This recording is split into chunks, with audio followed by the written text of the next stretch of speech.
Keywords, let's assume we use this tool nicely. We have all our keywords ready to go. And now what do we want to do? I want to create an ad. Right? All right. I'm already here. So, yes. Let's say an organization has this listing on various business directories, and it also has this listing on social media web pages. And quite a few of these directories actually also give you some kind of a keyword support. When you go to an India Mart, they tell you what are the keywords. Is there any way that you can write one keyword on the other to get a multiplier benefit? Like let's say Just Dial might have 10 keywords about me and India Mart might have 10. And is there any way that I can leverage the Google keywords and get some kind of a multiplier within this? Yeah, absolutely. Why not? Why not? So if, let's say, India Mart and others are carrying your brand and they do SEO or they pay for marketing ads, right? Whichever way, most likely they won't be paying for it. So what will happen is, if you are also using the same keywords and getting there, the more likelihood the customer would come to you. So you want a multiplier effect, right? So let's say that India Mart or whatever is using a key, you used a keyword that they suggested. Now with that keyword, what will happen is India Mart does all kinds of marketing, right? Right. So it will also be in Google. That's right. Right? When somebody clicks that, they may come to you. Correct? The multiplier effect would come is if you also bid for the same keyword, maybe under them. That way, two choices would come to you. And obviously, traffic would be much more. So can we have a 2-3 ads as you just told for a multiplier effect? We will have our own post, and second will be for the marketing SEO search engine or the SEO partner. So for the same keyword, for the same domain, you cannot have two ads. For the same domain, we cannot have two ads. On a different page, we can take it. No, not possible. You can have different keywords for it, and it'll appear at different places. But at the same place, you can't have two of your own ads. But okay, the landing page will be same. That is what you are saying. Or two different keywords. No. I can have 3 keywords. On the search results page, think of it, make it simple. The results page is where your ad will show, correct? You can't have two on the same page. It's that simple. Doesn't matter if they come from different keywords, doesn't matter if they come from the same keyword with two landing pages or one. On that one page, you cannot have two of your own ads. So if I understand correctly, so that means that effectively you can collaborate with sites like Amazon or other such sites that if you provide your market, like if you're on the marketplace, they will provide SEO for you there also, and you can also provide separately for your own. So if you use the same keyword as also, but with different landing pages, you can still get the ads, the two ads at the same time. Yeah. Okay. Because that one is done by Amazon and this one is done by you. And with different keywords also, you can get a site, but you just won't have two ads at the same time with the same keyword. Yeah. Okay. To have the multiply effect, you have to have partners that do ads for you. Then you can have 3 ads running, let's say, or 2 ads running, which are both pointing to you. Answer still no to that. Login ID will be same, but the domain will be... What he asked is, in my one Google AdWords account, can I have multiple domains? Yes. But can I have one ad go to 2 domains? No. So moving on, right? We just talked about keyword planner, right? This is how we're going to go out and get our keywords ready, right? Hopefully, all of you will go and actually do your research, make sure your keywords are ready to go. And then come and do this step, because I'm doing it off the cuff, but ultimately you should have already done your research on keywords, okay? So, when we signed in, this was the screen that we got, right? Which was our welcome to AdWords screen. This is first time when you sign in, this is what you're gonna see, all of you, okay? Again, very simple steps that they give you to start your campaigns. So what we'll say is, okay, let's go ahead, create our first campaign. Now, obviously, the question that it's asking you right away is, what is the name you're giving to a campaign? Usually, people give it a season name, something that you know what kind of ads have been created inside this campaign. So maybe I'll give Batch 24 as my campaign name, okay? Because this is, I'll know that I created this campaign while teaching batch 24, or whatever name you want to give it. Okay. Now, next question, and this is why I covered this before. What type of an ad or a campaign are you trying to create? So we all know search network with display. We all know search network. We all know display networks. We know shopping, video. And last one is a universal app campaign to promote your app. Now, which one do you guys want to create? Search network only or search with display? All right, sure. Let's do with display, okay? So it says you're making a change. Yes, yes, yes. Next thing that it's asking you for on the right-hand side is there's some standard features that it can create the campaign with, or you can say, I want all features. And what it'll do is it'll ask you more questions. That's all the difference is, okay? And we'll do all just so you can see the different types of questions that will come up. Now, if I come down, it says, where am I running the ad? Okay, Google Search Network, Google Display Network, because we chose that. Okay, and it says include search partners. Now, this is clickable. I can decide to not include search partners if I don't want to.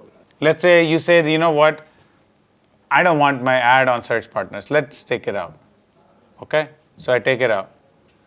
Next question that it, again, in this case, it's not asking is what devices do you want it to run on? And basically, we're saying all eligible devices. We're not going to limit it by a type of device. Next comes, where do you want to run it? What are the locations? So guys, give me an idea of what locations we want to create this at. Huh? Okay, so we're going to click here. We're going to go to advanced, right? Or, right, I'll go to advanced just so you can see what kind of advanced things I can do. So here I can say, okay, I want Maharashtra, okay? Now right here, it also tells you there are about 16.4 million Google users in Maharashtra,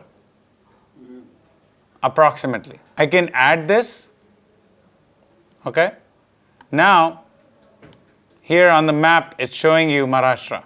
Let's use some more things around this. Let's say that I don't want Pune people in here. Why? I don't know, right? I say, okay, exclude Pune. So if you look at it, it's put a cross, red mark on Pune. Not that we have anything against Pune, it's just that maybe there's a reason I don't want my product to be in Pune. Maybe there's a competition, whatever, right? People are just taking it the wrong way. Can we add another region? Absolutely, you can add as many regions as you want. Give me a region. Put an income location. No, I can do anywhere. So, Can we put an income level? no, right now we're at location. So here it's added 2.7 more million people from Kerala. Yeah, you can add up whatever. I can decide that Kerala, Maharashtra, I also want to target Delhi. 15.7 million people in Delhi. I can keep on doing this. And it'll keep on showing you on the map what it looks like. And in Delhi, let's say I don't want Noida people. So now if you look at the map, there's very few overlaps, but there is an overlap that it will ignore. And that's exactly what I wanted. Let's say I've got my targeting done. There's one other cool feature it has. Let's say that I want to target people around Mumbai or maybe around the airport. Let's do the airport. Okay, it's cooler, right? There's about 2 lakh people around the airport that use Google. Let's say I want to say nearby. There's a concept called nearby. Now, it's starting to show me postal codes. I can choose if I want to target certain postal codes nearby to the airport. The targeting, even in location, is very minute. You can go down, drill down to whatever level you wish to do. Okay, I'm doing it. I can actually pick only the 5-4 area code. I say I'm done. I've targeted 4 locations and excluded 2 locations. So I'm going to be done. Okay, so I've got locations in there. Now we see them listed here. Okay, they're all listed, including the zip code the pin code 400054. Correct? And we have New Delhi, Kerala, Maharashtra. We said we don't want Noida in there, we don't want Pune in there. So we can even go for the back. We want Bangalore to Dahisar only. Okay. it does not, as long as you have postal codes and all, yes.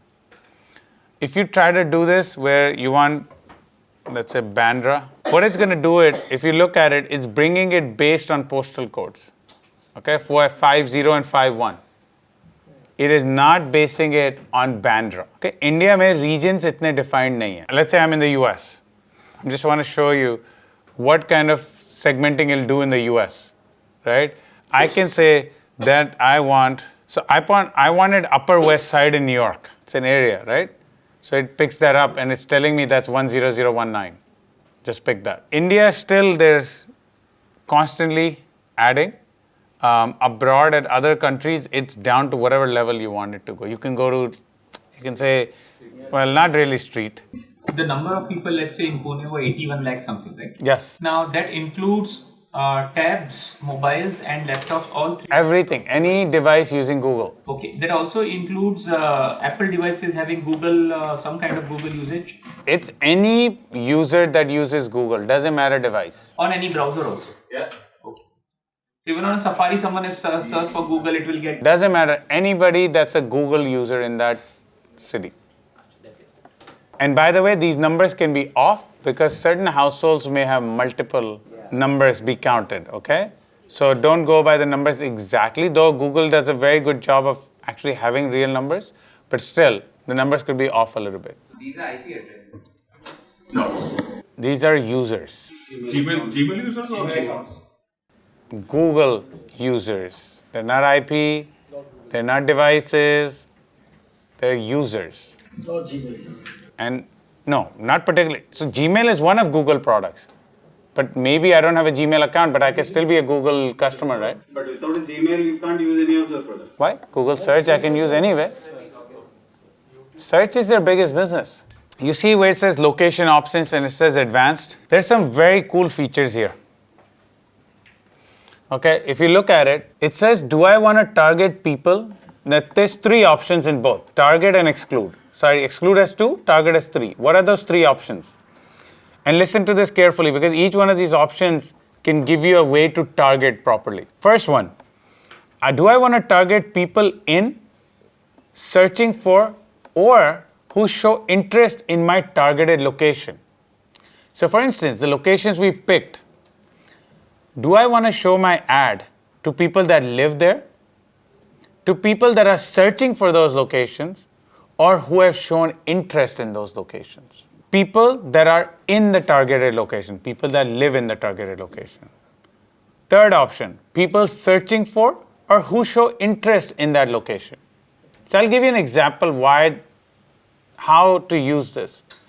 Let's say I use an example of traveling to Delhi, right? Let's say Make My Trip or whatever, I'm traveling to Delhi and Make My Trip wants to serve me an ad.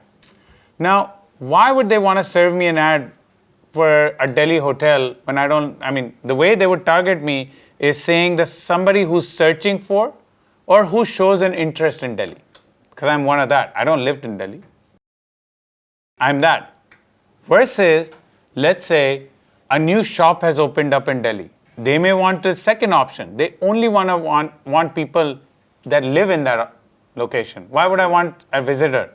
Travelers are not going to come visit my shop. Third option, maybe you're doing something where it doesn't matter if you live there or you search about it or you show an interest, always show the ad to people that mention the word Delhi. It's like showing it to anybody and everybody that said Delhi.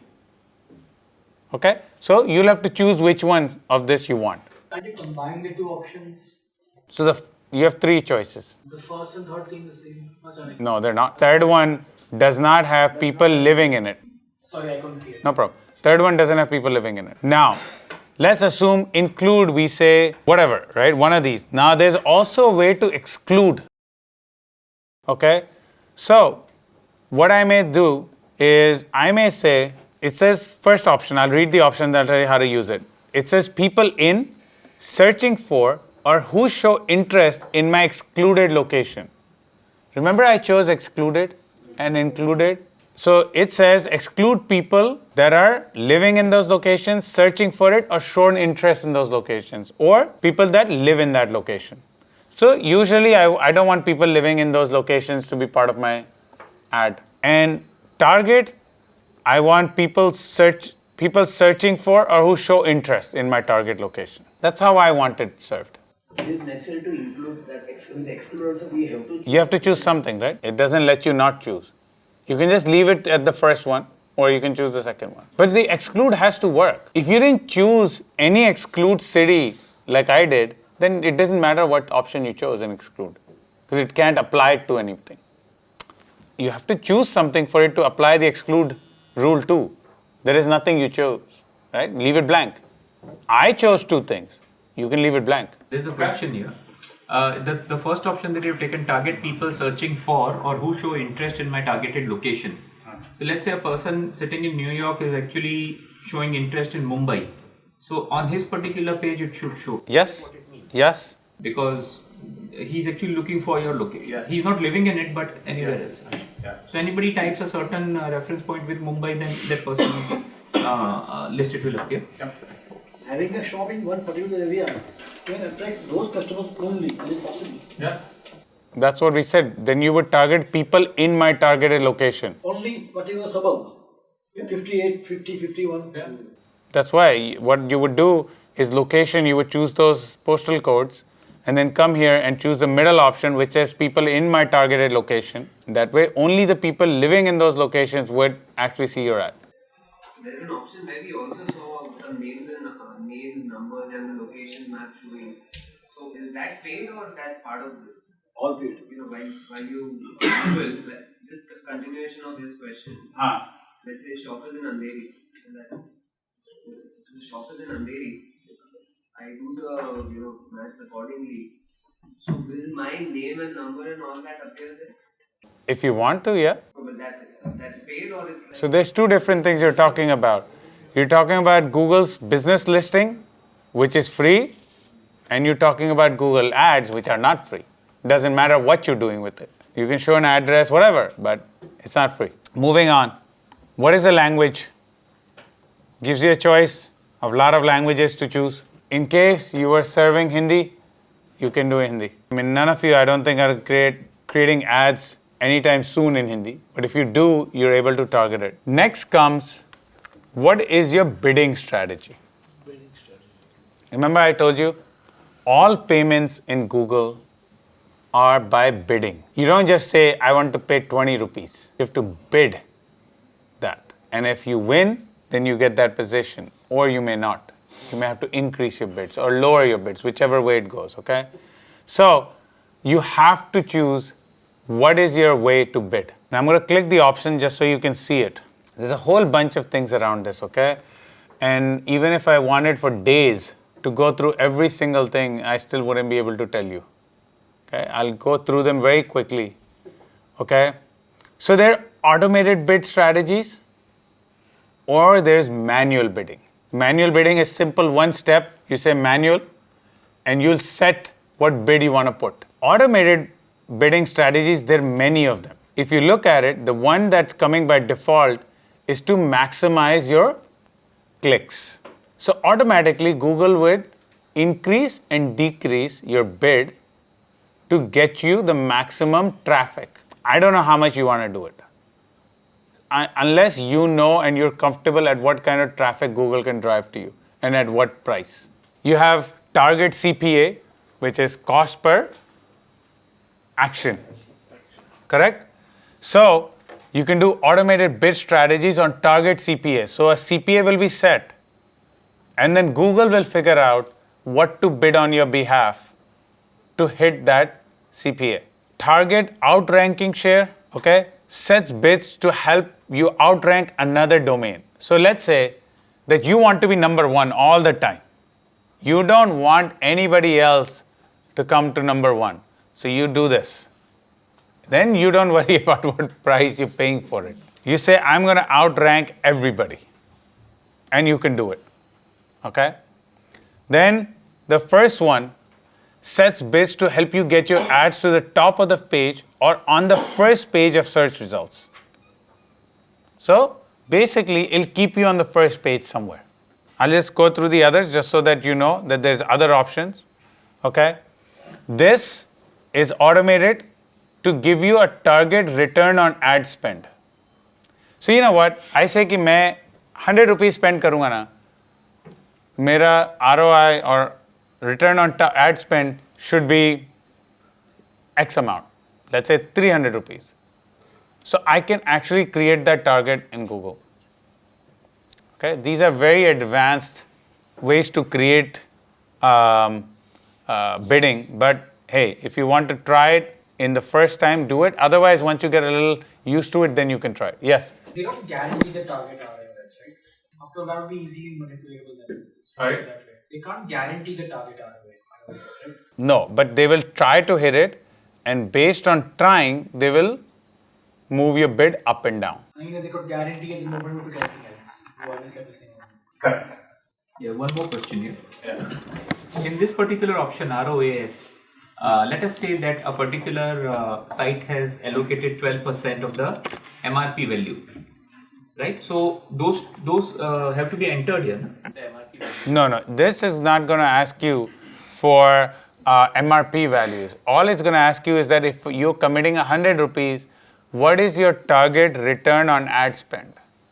So 100 rupees when you're spending it, what do you want to make back? Is it 300? Is it 500? Is it 700? Target return in terms of the views or in terms of clicks or in terms of revenue? Again, it's target, right? So you can tell them it's revenue or if it's clicks or if it's people signing up on my site or whatever. What is everybody's return is different.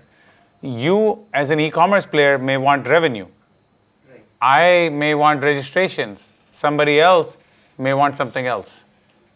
So your target is different. So suppose a particular site has 20 different products at 20 different price points, starting from 100 rupees to 2000 rupees. Now, obviously, they cannot identify one single price point. So how does that overcome that issue? It's not about price point. Remember, you're going wrong. All it's going to look at is overall. An allocation. Yeah, overall. So yes, what it's saying is, agar 10 rupee spend hua, so what is the expected return that's supposed to come? And how do I get that return for you? Is what Google will try to do.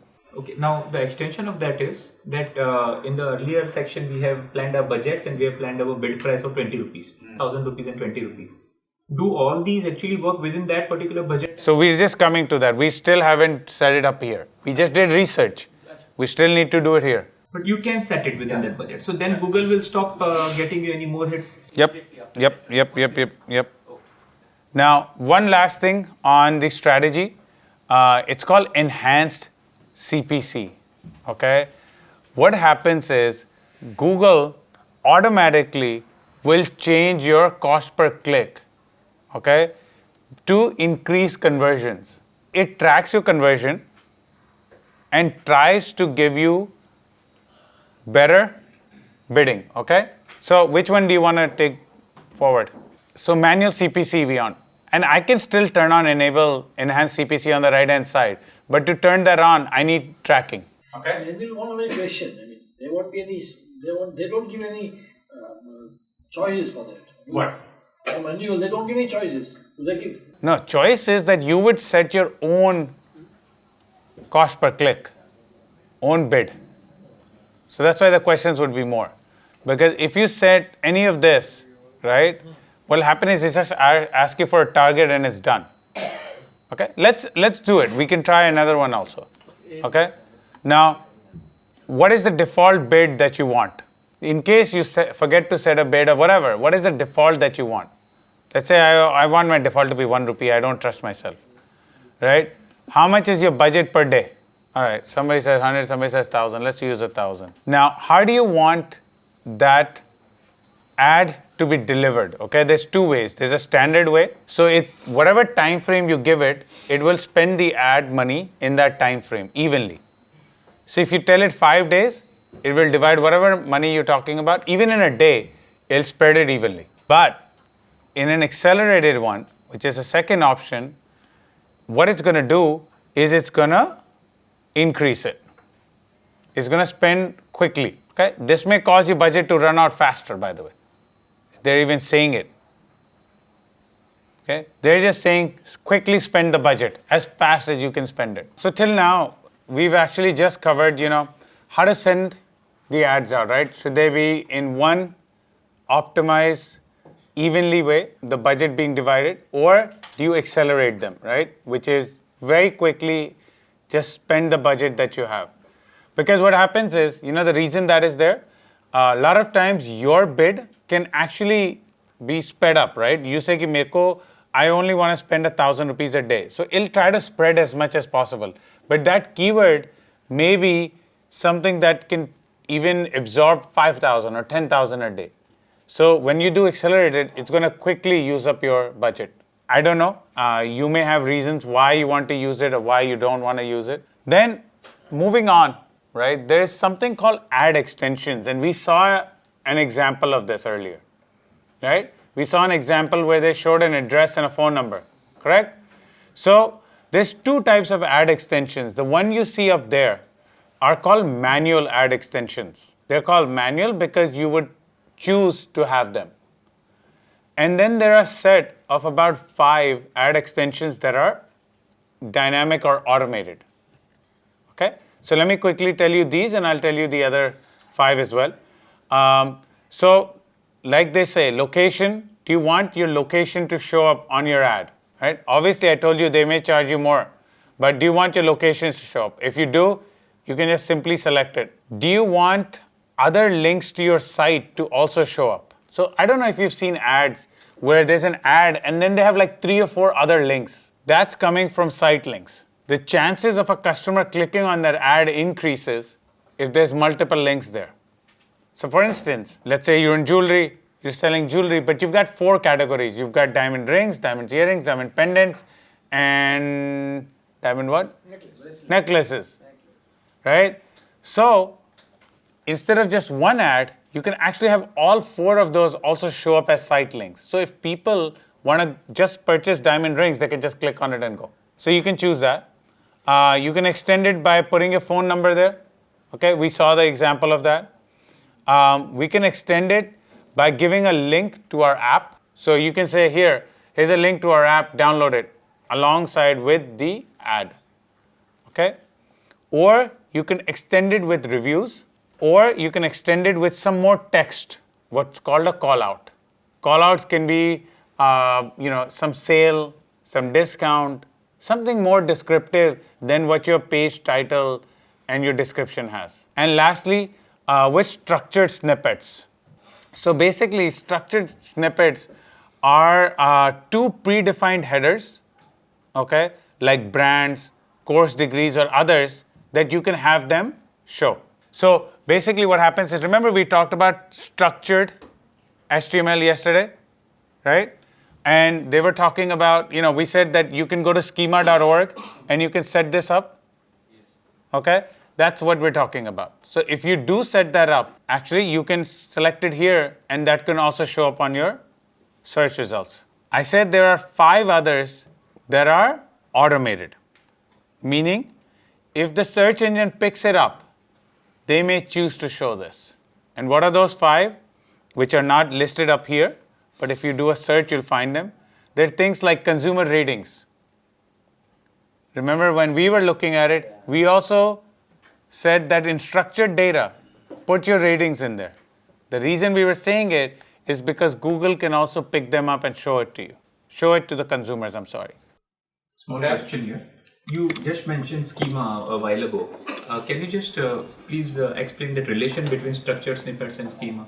So if you remember, in our last module, we had talked about schema.org, right? It's a site which tells you how to structure or what to name certain elements of your HTML, right?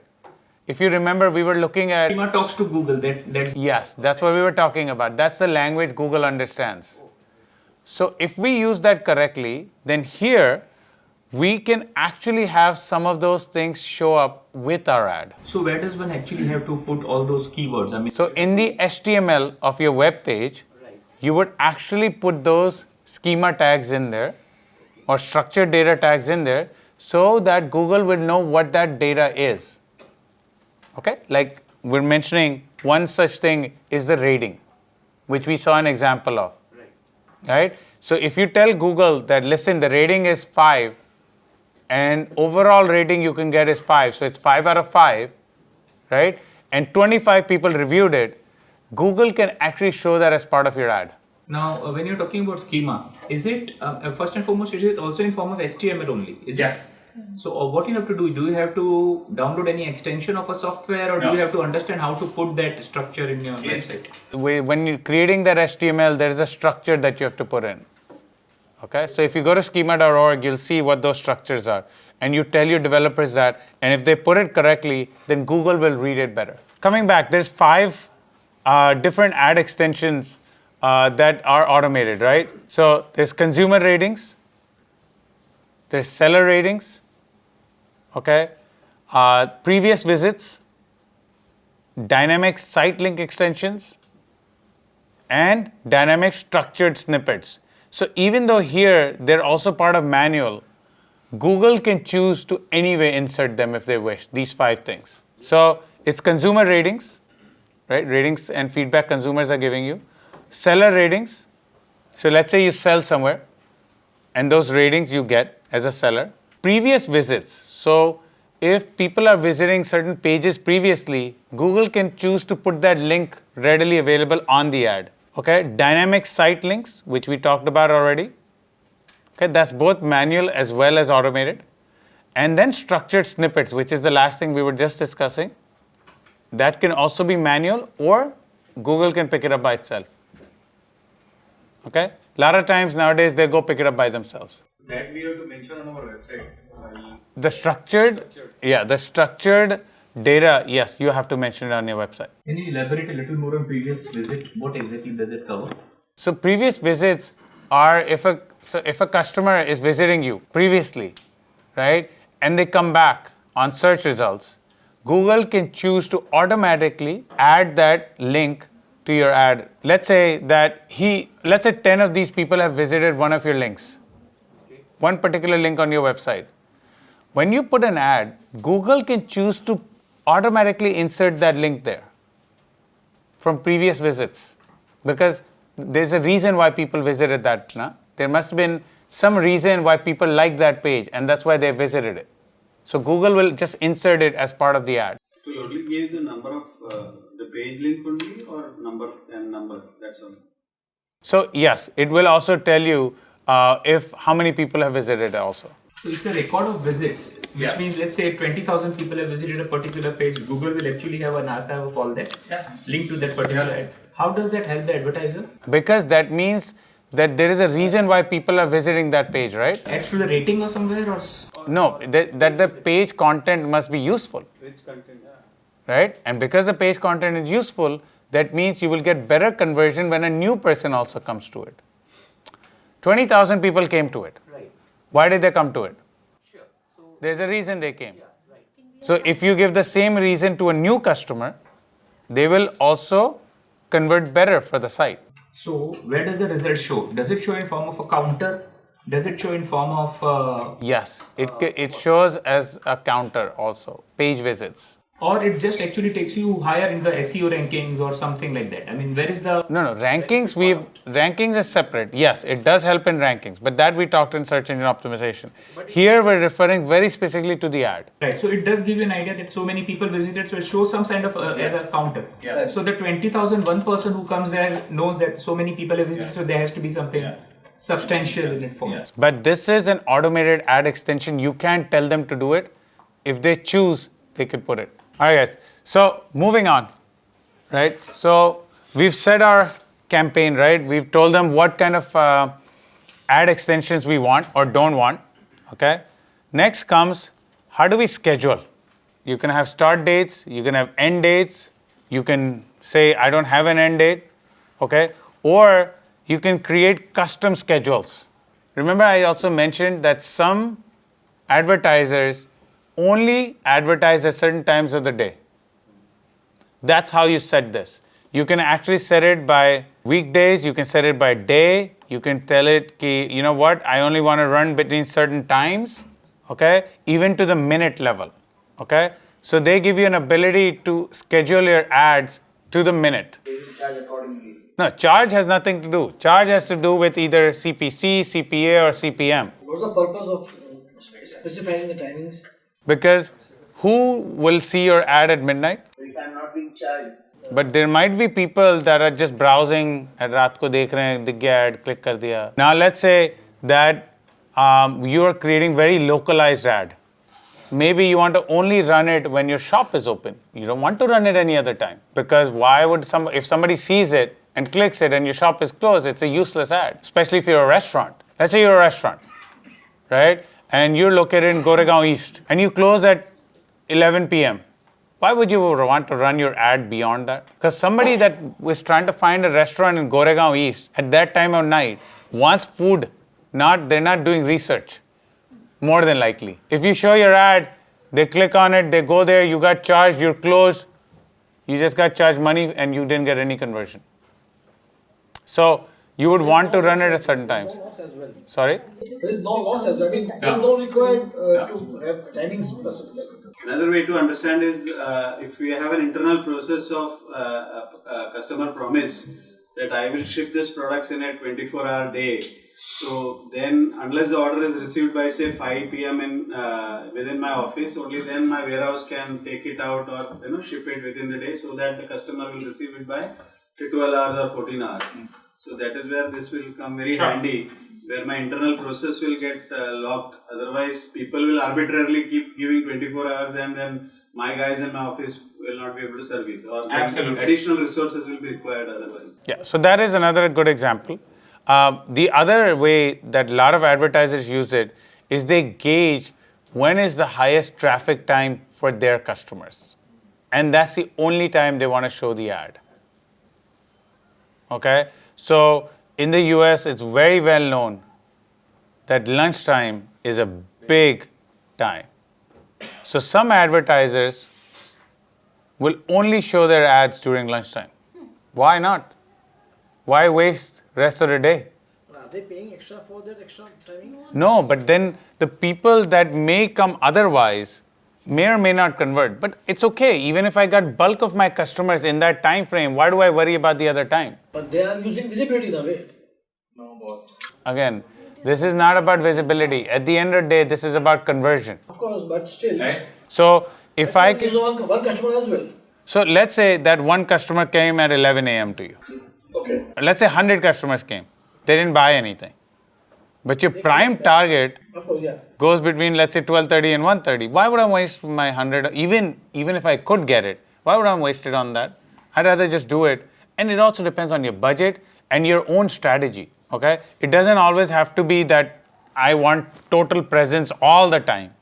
My strategies, maybe I don't. The other is, especially if you're bidding and you want to be on top, what'll happen is you can't afford to be on top all the time. I might as well bid to be on top only certain times of the day. Rest of the time, I'll drop myself down. That's better. Right? So it's again strategy. What is your strategy behind creating these ads? Simply put, I was speaking to a liner yesterday. He was telling today I am able to make cakes only by myself. So excess capacity, excess orders could be dangerous for him. So we were discussing yesterday. So in that time, he will only ensure that he receives 2 to 4 cakes a day. And then as he adds up his new employee or otherwise as he adds up, that is where traffic can be monitored and so there are various ways. One more is with respect to the scheduling decision. At this level, does Google give you or AdWords give you any user and traffic data so that you can take an informed decision? No, they'll never do it. They'll never give you that data. That's for you to track. Once people start coming to your website, you can track all of that. But they're not going to readily hand over and say that your traffic times are this, because then they will lose business otherwise. No advertiser is going to lose business. They don't give you any trend in terms of so many. That is You can research yourself and see what those trends are. Google will not give you. Research can be when I apply to like analytics over a period of time. Yes. Or you can just look what others are saying. So others in your industry may have already done this and may have also said that, listen, I get my best traffic between 9 a.m. and 11 a.m. We can set whatever schedule we want, right? Time to the minute. So let's decide that we're just going to do our ad only on Wednesday between 6 a.m. and 9 a.m. For whatever reason, I have some exercise program or a breakfast thing that I want to do. Next option it asks you is, what is your ad delivery? Do you rotate your ads, or what are the frequency of the ads? So you see that it's already defaulted to 1. It says optimize for clicks, because up there we chose CPC, right? So obviously we want our ad rotation to be optimized for clicks. Or you can optimize it for conversion, but if you see it, it's not highlighted, because up on top we didn't choose CPA, we chose CPC. Or you can rotate evenly. So what it can do is it can just show the ads evenly, and then once it learns for over 90 days, then it'll optimize it. Or rotate indefinitely, just keep on rotating it. And Google itself says not recommended for most advertisers. Now, you can also cap the frequency, how often the ads show. You can say, listen, I don't want it to show more than 10,000 or 1,000 times a day per ad group. I just don't. I can set that if I want. Now, if you were choosing CPM, which is cost per millennia or cost per 1,000 views, then this would actually even play a bigger role, because then it would limit how many times you would get charged. Okay? So let's assume we leave it at no cap. Oh, by the way, it also says display network only. So this capping is only for the external parties. This is not a capping for Google. Skip these 2 options. There, if you are ready for it in 3 or 4 months, we'll have a course in advance, and then I can tell you what these do. Right now, I'll just confuse you more than anything else. Okay, it's already enough to know this. To tell you more, don't get into it. Okay. Same thing when it goes to tracking templates and all. Let's just leave it alone right now. Okay, we will be much simpler in that. Okay. So once we're done, simply say save and continue. What are we going to do next?